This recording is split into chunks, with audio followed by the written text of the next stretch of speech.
नमस्कार। स्वागत है आज सभी का इंडिया के number 1 paramedical coaching institute study with Ritesh में। हम देख रहे हैं परसेंटेज का लेक्चर सीरीज़। परसेंटेज के लेक्चर सीरीज़ में आज हम आ पहुँचे हैं हमारे क्लास नंबर 5 में। अभी तक हमने 4 क्लास अटेम्प्ट किए हैं, जिसमें से पहला 2 क्लास था हमारा फाउंडेशन क्लास, जिसमें हमने बेसिक चीज़ों को समझा था जो कि आगे इस्तेमाल होने वाली चीज़ें हैं, जिनको हम थियोरेटिकल क्वेश्चन सॉल्व करने में इस्तेमाल कर रहे हैं।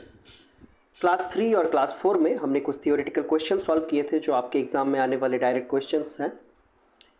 हमने क्लास 3 और क्लास 4 में कुछ अलग अलग प्रकार के क्वेश्चंस को सॉल्व किया था। आज हम आ पहुँचे हैं क्लास 5 में। तो क्लास 5 में भी हम कुछ अलग प्रकार के क्वेश्चन सॉल्व करेंगे, ताकि जब आप एग्ज़ाम सेंटर पे जाए, एग्ज़ाम का पेपर देखें, तो आपको क्वेश्चन देख के ये बिल्कुल ना लगे कि ये क्वेश्चन आपसे अज्ञात है, इसका भाषा आप समझ नहीं पा रहे, ये क्या चाह रहा है या क्या कहना चाह रहा है या क्या मांग रहा है, वो आप समझ नहीं पा रहे हैं। ये बिल्कुल नहीं होना चाहिए। तो जैसे कि हम करते हैं, हम अपने क्लास के बिगिनिंग में 5 मिनट पुरानी क्लास को रिवीजन करते हैं और बाकी का वक्त हम हमारे नए चीज़ों को सीखने पे फोकस करते हैं। तो आज भी हम वही करेंगे। तो क्लास में आगे बढ़ने से पहले मैंने आपका कमेंट्स पढ़ा, मैंने आपको देखा कि आप चीज़ों को समझ पा रहे हैं। ये देख के मुझे बहुत अच्छा लगा। उम्मीद करता हूँ आप इसी मनोयोग के साथ आगे पढ़ेंगे और समझेंगे चीज़ों को। और मेरा जो आपसे निवेदन है कि आप बार बार क्लास को ऐसे ही प्रैक्टिस करें और हमारे साथ आगे बढ़ें। तो आइए हम शुरू करते हैं। तो सबसे पहले अगर मैं आपसे कहूँ कि दोस्तों या छात्रों, आप मुझे इस क्वेश्चन का सॉल्यूशन बताइए।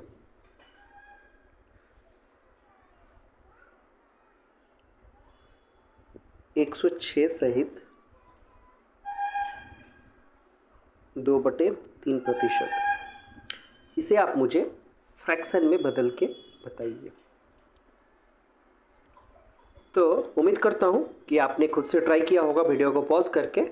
आइए आप अपने आंसर को मेरे साथ मैच कीजिए, और जिन लोगों को कोई दिक्कत आई होगी सॉल्व करने के लिए, उस चीज़ को समझे। क्या 106 सहित 2/3% को हम ऐसे लिख सकते हैं?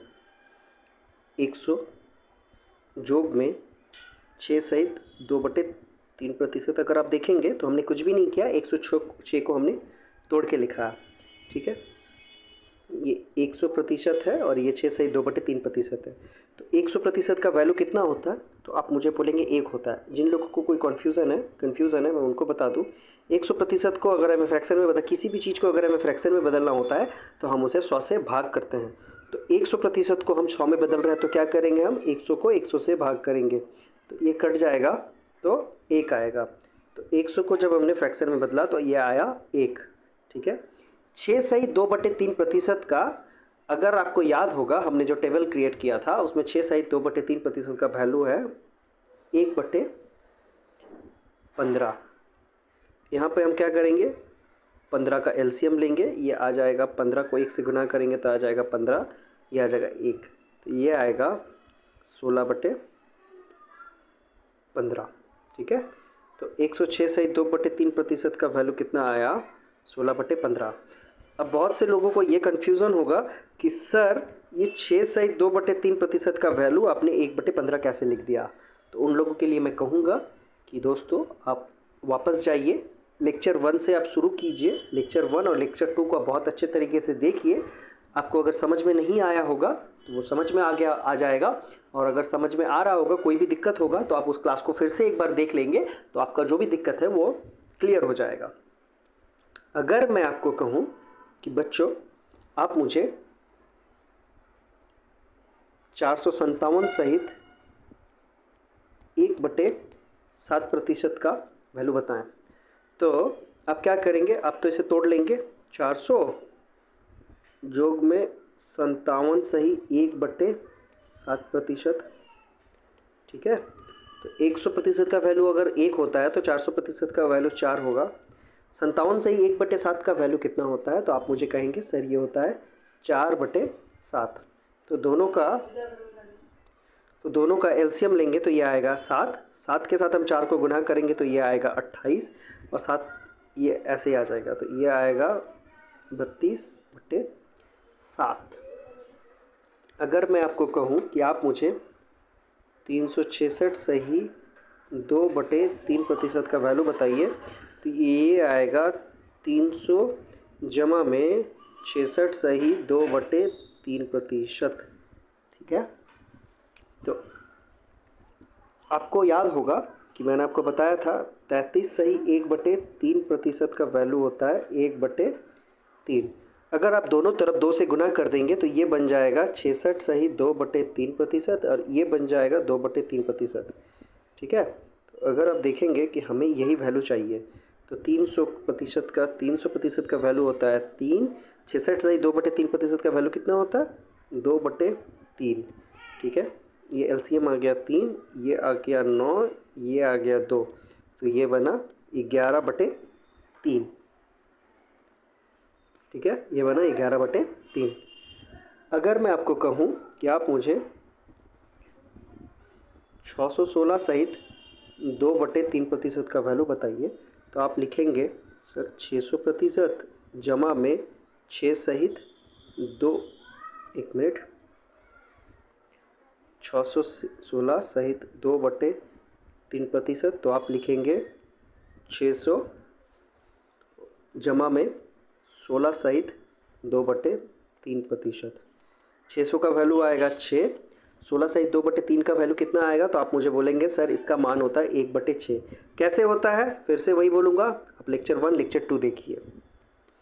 अगर कोई बच्चे ऐसे हैं जो आज से देखना स्टार्ट कर रहे हैं, तो आप ये क्लास को अटेम्प्ट कीजिए। क्लास को अटेम्प्ट करने के बाद आप एक बार फिर से बैक में जाइए और प्लेलिस्ट से जो हमारा लेक्चर 1 लेक्चर 2 है उसको देखिए, क्योंकि उसको अगर आप नहीं देखेंगे और डायरेक्ट आप यहाँ से देखना शुरू करेंगे तो आपको समझ में नहीं आएगा।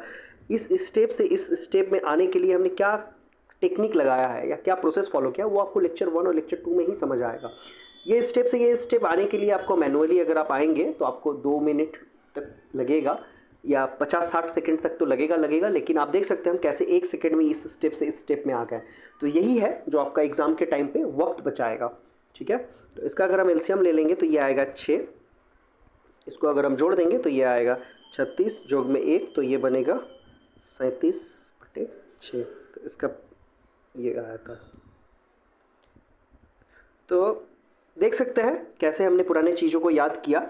तो इन पुरानी चीज़ों को रिवीजन करने का बस हमारा एक ही मकसद है कि पुराने जो चीज़ आप ऑलरेडी सीख चुके हैं उनसे आपका पकड़ छूटना नहीं चाहिए, नहीं तो नया चीज़ सीखने का कोई फ़ायदा नहीं होगा अगर आप पुरानी चीज़ों को कंटिन्यूअसली भूलते रहें। तो इसीलिए कंटिन्यूअसली आपको रिवीजन करते रहना। तो आइए हम आगे बढ़ते हैं और हम क्वेश्चंस को सॉल्व करते हैं। आज हम कुछ नए प्रकार के क्वेश्चन सॉल्व करेंगे। इसके पहले हमने जो भी क्वेश्चन सॉल्व किए हैं उससे थोड़ा अलग क्वेश्चंस को अब हम सॉल्व करेंगे। ठीक है, आप इस क्वेश्चन को एक बार खुद से पढ़ के समझने की कोशिश कीजिए, फिर मैं आपको बताता हूँ। उम्मीद करता हूँ कि आपने क्वेश्चन को पढ़ा होगा और समझने की कोशिश की होगी। तो आइए अब मैं आपको ये क्वेश्चन समझाता हूँ। आप मेरे बातों के साथ साथ चलिए और ख़ुद के साथ ये क्वेश्चन को रिलेट करने की कोशिश करिए। मान लीजिए आपके पिताजी का बात इस क्वेश्चन में कहा गया है। आपने आपके पिताजी को कहा या आपके फैमिली में डिसाइड हुआ कि आप लोगों को एक गाड़ी खरीदना है, एक 4 व्हीलर कार खरीदना है। ठीक है, तो हम मिडिल क्लास फैमिली में हम कुछ भी चीज़ अचानक से नहीं खरीद सकते हैं, हमें हमारे इनकम से ही कुछ प्रतिशत पैसा बचा के कुछ चीज़ को प्लानिंग करके खरीदना पड़ता है। तो वही सिचुएशन है ये क्वेश्चन में। ये क्वेश्चन में क्या कहा जा रहा है, एक इंसान का बात कहा जा रहा है। मान लेते हैं वो इंसान आपका पिताजी है। ठीक है, तो एक इंसान प्रति महीने अपने इनकम से कुछ पैसे बचा के रख लेता है। ठीक है, मान लेते हैं आपके पिताजी जो भी पैसा इनकम करते हैं उस इनकम से कुछ पैसे को, अगर 10,000 इनकम करते हैं तो 5,000 या 2,000 या 50,000 इनकम करते हैं तो 5,000। ठीक है, 50,000 मान लेते हैं। अगर आपके पिताजी प्रति महीने 50,000 इनकम करते हैं तो उससे 5,000 रुपये हर महीने वो अलग करके रख देते हैं, क्योंकि उनको एक साल में, एक साल मतलब 12 महीने में एक गाड़ी खरीदना है। ठीक है, 12 महीने में उन्हें एक गाड़ी खरीदना है, इसीलिए हर महीने वो अपने इनकम से कुछ हिस्से अलग करके रख देते हैं। अब अगर सिचुएशन ऐसा हो जाए कि वो गाड़ी उन्हें 12 महीने नहीं, एक साल नहीं, 9 महीने के अंदर खरीदना है, तो जाहिर सी बात है कि उन्हें ज़्यादा पैसा जमा करना होगा, है ना।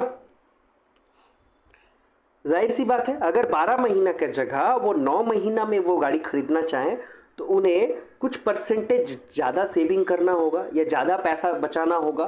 तो वही इस क्वेश्चन में पूछा गया है कि जो कार वो 12 महीने में खरीदने वाले थे, अब वो वही कार 9 महीने में खरीदना चाहते हैं, तो उन्हें उनका सेविंग्स में जो पैसे वो जमा रहे हैं उसमें कितना प्रतिशत इंक्रीज़ करना होगा या कितना प्रतिशत ज़्यादा उन्हें पैसा बचाना होगा।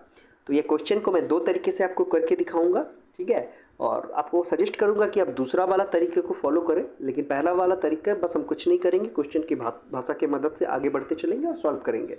और दूसरे वाले तरीका जो है वो हमारे एनालिसिस वाला तरीका है, तो उसमें क्वेश्चन बहुत ईजीली बहुत जल्दी सॉल्व हो जाएगा, ठीक है। तो मान लेते हैं आपके पिताजी प्रति महीने या वो इंसान प्रति महीने P रुपये पैसा सेव करते हैं। कितना रुपये सेव करते हैं? P रुपीज़ या P रुपया पैसा सेव करते हैं, ठीक है। कितना महीने के लिए सेव करना था उनको? इनको वो पैसा सेव करना था 12 महीने के लिए, ठीक है। वो हर महीने P रुपये पैसा सेव करते थे। कितने महीने के लिए करते थे? 12 महीने के लिए वो करते थे, ठीक है। अब ठीक है, अब वो उन्हें क्या करना है? अब 9 महीना में उन्हें वो गाड़ी खरीदना है, ठीक है। कितना महीना में गाड़ी खरीदना है? तो उन्हें वो गाड़ी 9 महीना में खरीदना है, ठीक है। तो मान लेते हैं 9 महीना में गाड़ी खरीदने के लिए उन्हें A रुपया सेव करना होगा, ठीक है। पहले वो हर महीने P रुपया सेव करते थे 12 महीना में गाड़ी खरीदने के लिए।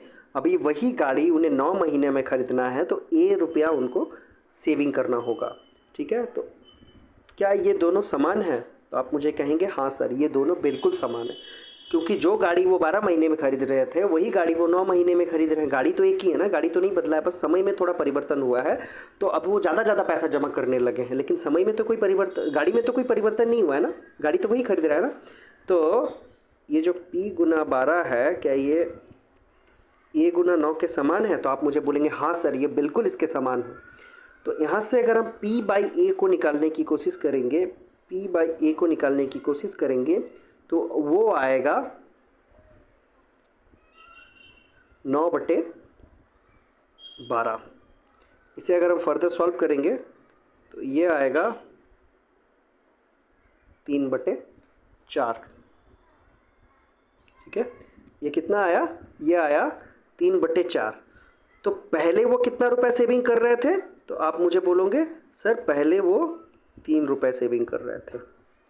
अभी वो कितना रुपए सेविंग कर रहे हैं? तो आप मुझे बोलोगे सर अभी वो 4 रुपया सेविंग कर रहे हैं, ठीक है।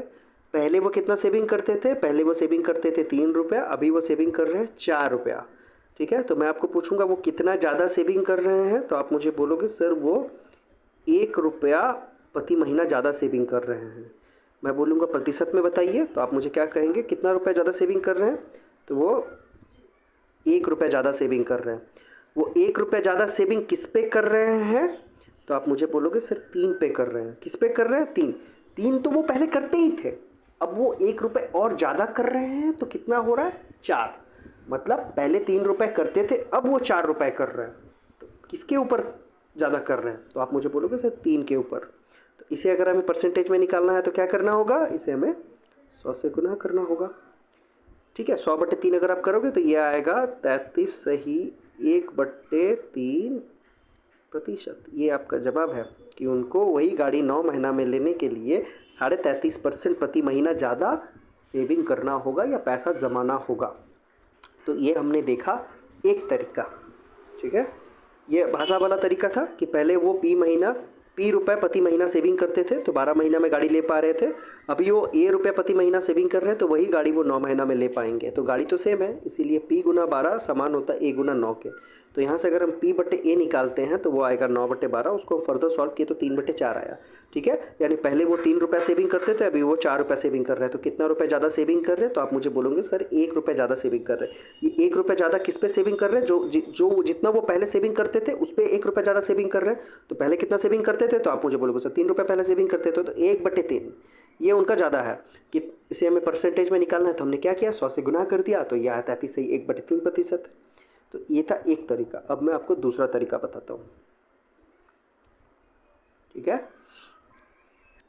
ऑलरेडी आप ये क्वेश्चन का भाषा समझ चुके हैं, तो अब जो हमारा दूसरा टेक्निक है या दूसरा तरीका है वो हम देखते हैं, ठीक है। एक इंसान 12 महीने में एक गाड़ी खरीद रहा था। अब वो 9 महीने में वो गाड़ी खरीदना चाहता है, ठीक है। पहले वो 12 महीने में एक गाड़ी खरीद रहा था, अब वो 9 महीने में उस गाड़ी को खरीदना चाहता है, ठीक है। हमें सबसे पहले क्या करना होगा, हमें सबसे पहले इन दोनों का एलसीएम लेना होगा। तो 12 और 9 का एलसीएम कितना बनता है, ये बनता है 36। अगर आप मुझसे पूछेंगे कि कैसे बनता है तो मैं आपको दिखा देता हूँ। 9,12 लिखेंगे, ठीक है। 9,12 लिखेंगे, इसे हम 3 से करेंगे तो ये आएगा 3 3 9 और ये आएगा 3 4 12, ठीक है। तो 3 गुना 3 गुना 4, तो 3 से 3 गुना करेंगे तो 9, 9 गुना 4 36। तो आप देख सकते हैं कि कैसे इसका एलसीएम 36 आया, ठीक है। तो एक इंसान था जो 12 महीने में गाड़ी खरीदने वाला था, ठीक है। अब वो चाहता है कि वो 9 महीना में वो गाड़ी खरीद ले। तो हमारा पहला स्टेप क्या है, हमारा पहला स्टेप है उसका एलसीएम निकाल लेना, ठीक है। तो हमने उसका एलसीएम निकाल लिया। अगर आप देखेंगे कि 12 महीने में वो गाड़ी खरीदने वाला था, अब वो गाड़ी को 9 महीने में खरीद रहा है, ठीक है। तो दोनों का एलसीएम हमारा कितना है, 36 यूनिट। तो ये अगर 12 महीने में 36 का बात कर रहा है तो प्रति महीने कितना होगा, तो 36 से अगर आप 12 को डिवाइड करेंगे तो ये आएगा 3, ठीक है। 12 महीने में 36 रुपये अगर वो जमा रहा, आप ऐसे समझिए कि 12 रुपये में 36 रुपये अगर वो जमा रहा है तो प्रति महीने कितना जमाएगा, तो आप मुझे कहेंगे 3। 9 महीने में अगर उस इंसान को 36 रुपये जमाना है तो प्रति महीने वो इंसान को कितना जमाना पड़ेगा, 4, ठीक है। गाड़ी का दाम 36 है। गाड़ी का दाम 36 कैसे आया, 12 और 9 का एलसीएम किया तो 36 आ गया। तो गाड़ी का दाम तो 36 है, वो 12 महीने में जमाए, 9 महीने में जमाए या 1 महीने में जमाए। तो 12 महीने में अगर वो 36 रुपये जमा रहा है तो प्रति महीने उसे कितना जमाना पड़ रहा है, तो आप मुझे कहेंगे 3। 9 महीने में अगर वो 36 रुपये जमा रहा है तो प्रति महीने में उसे कितना जमाना पड़ रहा है, 4, ठीक है। तो पहले वो जमा रहा था 3, अब वो जमा रहा है 4।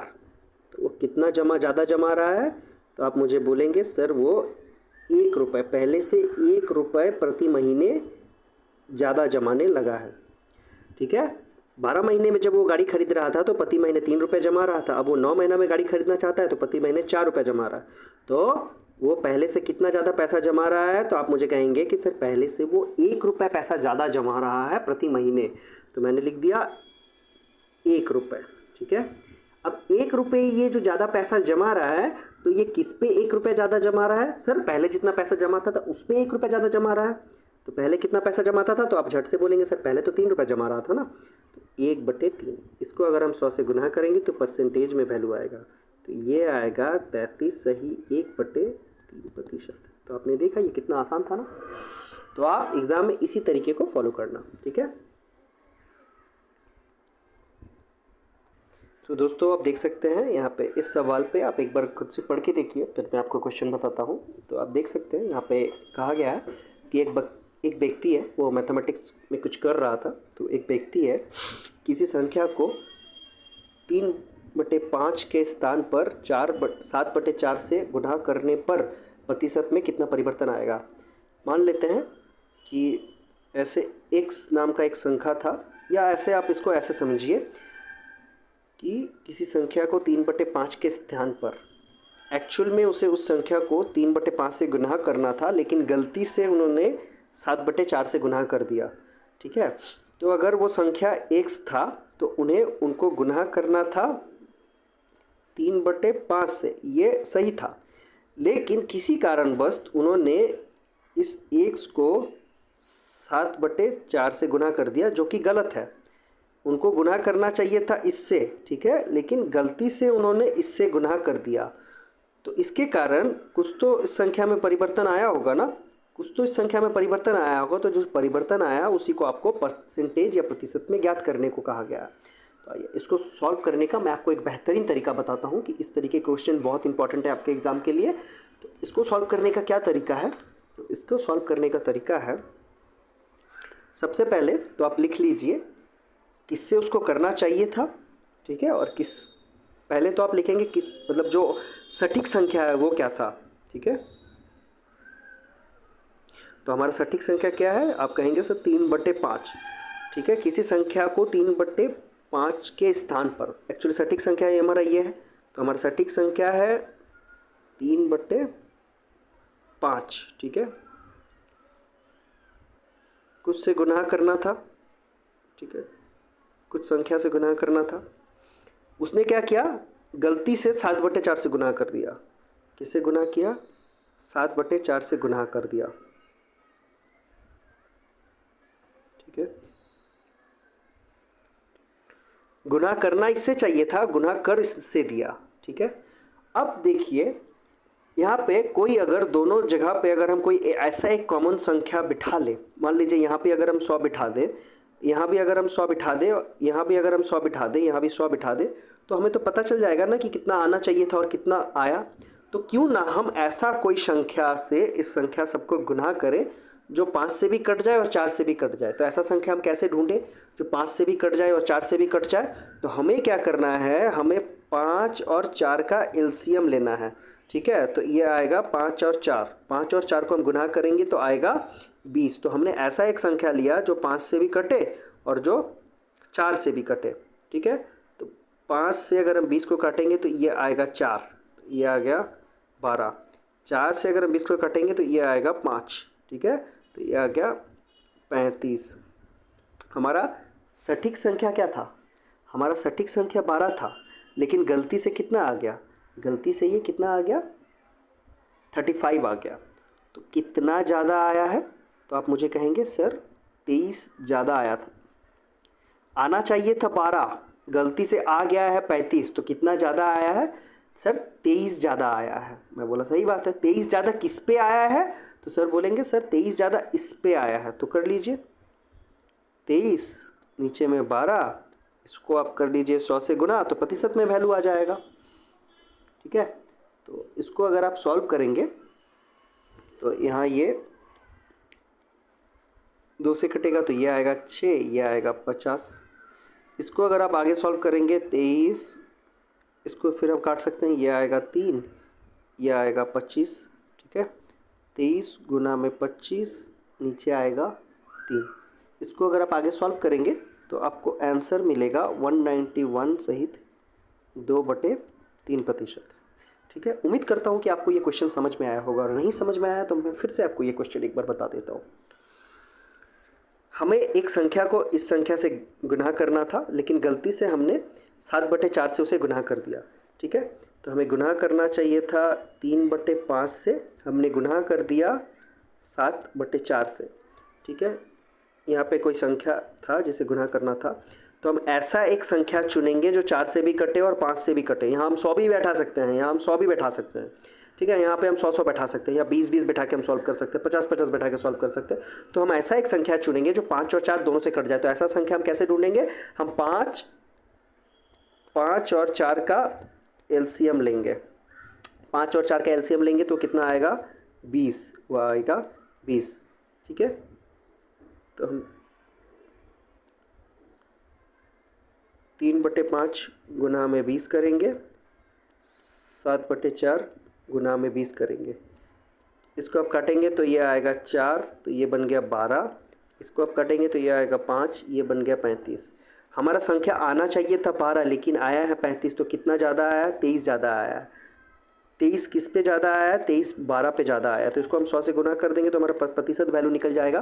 तो इसे जब आगे आप सॉल्व करेंगे तो आपको जवाब मिलेगा 191 सहित 2/3%। ये आपका जवाब है। ठीक है, कि प्रतिशत में परिवर्तन ज्ञात करें, तो प्रतिशत में परिवर्तन है ये। ठीक है, आइए आगे बढ़ते हैं। ठीक है, यहाँ भी देखिए उसी प्रकार का सवाल है। सवाल में कहा गया है कि एक छात्र है, उसे किसी संख्या को जिससे गुना करना था उसने उससे गुना नहीं करके किसी एक दूसरे नंबर से गुना कर दिया। तो जो भी परिवर्तन आ रहा है ना, तो आपको उस परिवर्तन को ज्ञात करना है। ठीक है, उसे 5/3 से गुना करना था, लेकिन उसने गलती से 3/5 से गुना कर दिया। तो किससे गुना करना था, उसे 5/3 से गुना करना था, लेकिन गलती से उसने 3/5 से गुना कर दिया। तो यहाँ पे हम ऐसा एक संख्या बिठाने का कोशिश करेंगे जो 5 और 3 दोनों से कट जाए, तो 5 और 3 दोनों से कट जाएगा तो हम क्या करेंगे, 5 और 3 का हम एलसीएम लेंगे। तो 5 और 3 का एलसीएम कितना होता है, तो आप मुझे बोलेंगे सर 15। यहाँ भी हम 15 से गुना करेंगे, इधर भी हम 15 से गुना करेंगे। तो ये 3 इस 15 से कटेगा तो ये आएगा 5, तो ये बन जाएगा 25। ठीक है, ये 5 इस 15 से कटेगा तो ये बन जाएगा 3, तो ये आएगा 9। तो आना चाहिए था 25, लेकिन आया है कितना, 9। तो कितना का घाटा है यहाँ पे, 16 कम आया है। ठीक है, कितना का घाटा, 16 कम आया है। ये 16 किस पे कम आया है, तो आप मुझे कहेंगे सर 25 पे 16 कम आया है। तो मैं कर दूंगा इसे 100 से गुना, ठीक है। 25 को मैं 100 से काटूंगा तो ये आएगा 4, तो 16 के साथ में 4 को गुना करूंगा तो ये आएगा 64%। तो प्रतिशत में परिवर्तन ज्ञात करें तो वह है 64% कम आएगा। ठीक है, आना कितना चाहिए था, आना चाहिए था 25, लेकिन आ गया है 9। तो क्या हुआ है, 16 कम आया है ना, 25 आना चाहिए था, 9 आ गया है, तो 16 कम आया है। 16 किस पे कम आया है, 25 जिस पे आना चाहिए था, किस पे कितना आना, किस पे आ रहा था, 25 पे आ रहा था ना। तो 16/25 और इसी को प्रतिशत में बदलने के लिए गुना हमने कर दिया 100। तो ये कितना बन गया, ये बन गया 64%। तो आइए आगे बढ़ते हैं और हम नेक्स्ट क्वेश्चन को सॉल्व करते हैं। ठीक है, मैं एक ही टाइप का आपको ज़्यादा क्वेश्चन सॉल्व करा रहा हूँ ताकि आपका जो कॉन्सेप्ट है वो तैयार हो जाए और आप खुद से सारे क्वेश्चंस को सॉल्व कर पाएँ। और एक ही क्वेश्चन में जो अलग अलग प्रकार के भाषा होता है उसे आप यहीं पे अभी ही पहचान लें, ताकि एग्ज़ाम हॉल पे जाके आपको ना लगे कि ये क्वेश्चन मैं पढ़ा तो हूँ, मैं किया तो हूँ, लेकिन इसका भाषा थोड़ा सा अलग है। ठीक है, यहाँ पे जैसे आप देखेंगे कि यहाँ एरर या त्रुटि ज्ञात करने को कहा गया है। यहाँ हमें नहीं बोला गया है कि जो परिवर्तन आया उसे ज्ञात करें, अब हमें यहाँ पे सिंपली कहा गया कि एरर या त्रुटि जो आया है उस त्रुटि को ज्ञात करें। तो एग्जाम हॉल पे जाके आपको ऐसा नहीं लगना चाहिए कि मुझे तो पता है कि परिवर्तन कैसे ज्ञात करता है, त्रुटि को कैसे ज्ञात किया जाता है, ये एरर को कैसे ज्ञात किया जाता है ये मुझे पता नहीं है। तो ये नहीं होना चाहिए, इसलिए एक ही क्वेश्चन के जितने भी पॉसिबल, मतलब एक ही क्वेश्चन टाइप के जितने भी पॉसिबल क्वेश्चन लैंग्वेजेस या भाषा बन सकते हैं ना, जितने भी पॉसिबल भाषा वाले वो पर्टिकुलर क्वेश्चन के लिए बन सकते हैं, मैं कोशिश कर रहा हूँ मैं सब आपके सामने ला के रख दूँ ताकि आप सबके साथ फैमिलियर हो जाए, कंफर्टेबल हो जाए। एग्जाम हॉल पे जब आप सॉल्व करें क्वेश्चन को तो आपको नया कुछ भी ना लगे, आपको बस ऐसा ही लगे कि आप घर पे जैसे प्रैक्टिस करते हो आप यहाँ भी ऐसे ही प्रैक्टिस कर रहे हो। और बहुत अच्छे से अच्छे रैंक के साथ आप पास होने चाहिए, बस पास होना बड़ा इंपॉर्टेंट नहीं होता है, अच्छे रैंक के साथ पास होना इंपॉर्टेंट होता है। ठीक है, तो आइए हम इस क्वेश्चन को सॉल्व करते हैं। क्वेश्चन में सेम कहा गया है कि एक स्टूडेंट है, वो कुछ मैथमेटिकल काम कर रहा था, तो वहाँ पे क्या हुआ ना, किसी संख्या को उसे 4/3 से गुना करना था, लेकिन गलती से उसने क्या किया, 3/4 से गुना कर दिया। करना था 4/3 से, लेकिन कर दिया 3/4 से। तो जो एरर आया कैलकुलेशन पे या जो त्रुटि आया वो कुछ नहीं, वो परिवर्तन ही है, बस भाषा को बदल दिया गया कि जो परिवर्तन आया उसे ज्ञात करें, जो त्रुटि आया या एरर आया उसे ज्ञात करें। तो पहला स्टेप क्या है, पहला स्टेप है किससे गुना करना था, तो आप मुझे कहेंगे 4/3 से गुना करना था, लेकिन उस बच्चे ने, बालक ने गलती से किससे गुना कर दिया, उस बालक ने गलती से 3/4 से गुना कर दिया। अभी हम क्या करेंगे, अभी हम ऐसा कोई एक पर्टिकुलर संख्या चुन लेंगे जो 3 से भी कट जाए, जो इस 3 से भी कट जाए और जो इस 4 से भी कट जाए। कुछ नहीं, हम चुन कुछ भी सकते हैं। आप मुझे बोलेंगे सर 50 लिखिए तो मैं 50 लिख दूंगा, 50 लिख के सोल्यूशन कर लेंगे। सर कोई मुझे बोलेंगे सर 270 लिख दीजिए, मैं 270 लिख के सोल्यूशन कर लूँगा। ठीक है, कोई एक बच्चा अगर मुझे बोले कि नहीं सर 2000 लिखिए तो 2000 लिख के मैं सोल्यूशन कर लूँगा। लेकिन हम ऐसा एक संख्या चुनेंगे जो 4 से भी कटे और 3 से भी कटे। ऐसा संख्या चुनना है जो 3 और 4 दोनों से कटे, तो 3 और 4 दोनों से कटे ऐसा संख्या चुनने के लिए हमें 3 और 4 का एलसीएम करना पड़ेगा। तो 3 और 4 का अगर हम एलसीएम करेंगे तो ये आएगा 12। ठीक है, इस 4 को इस 12 से काटेंगे तो ये आएगा 3, तो ये बन जाएगा 9। इस 3 को इस 12 से काटेंगे तो ये आएगा 4, ये बन जाएगा 16। तो इसे आना चाहिए था 16, लेकिन आया है 9। दोनों में डिफरेंस कितना है, दोनों में 7 का डिफरेंस है। ये जो 7 का डिफरेंस है, ये 7 का डिफरेंस किस पे है, ये 7 का डिफरेंस इस 16 पे है। इसे हम करेंगे 100 से गुना, तो ये आएगा कुछ 175/4। इसको अगर आप आगे सॉल्व करेंगे तो ये बनेगा 43 सही 3/4। 4%, ठीक है, 43 सही 3/4%। तो आज हमने सीखा कि अगर गलती से किसी और नंबर को गुना कर दिया जाए तो जो प्रतिशत में बदलाव आती है या चेंज आती है उसे हम कैसे ज्ञात कर सकते हैं। नेक्स्ट डे हम जो क्लास करेंगे उस पर हम फिर से कुछ थियोरेटिकल क्वेश्चन को सॉल्व करेंगे और वो आज की क्लास से बिल्कुल अलग होगा, वो कुछ न्यू टाइप का क्वेश्चन होगा। इसी तरीके से हम धीरे धीरे इस चैप्टर में आगे बढ़ेंगे और अभी तक हमने बहुत सारे टाइप्स को कवर कर लिया है और आगे भी जो पॉसिबल टाइप्स है हम सबको कवर करेंगे। तो बने रहिए हमारे साथ, देखते रहिए हमारा लेक्चर सीरीज़। धन्यवाद और प्रैक्टिस करना ना भूलें, कंटिन्यू आप प्रैक्टिस करते रहिए।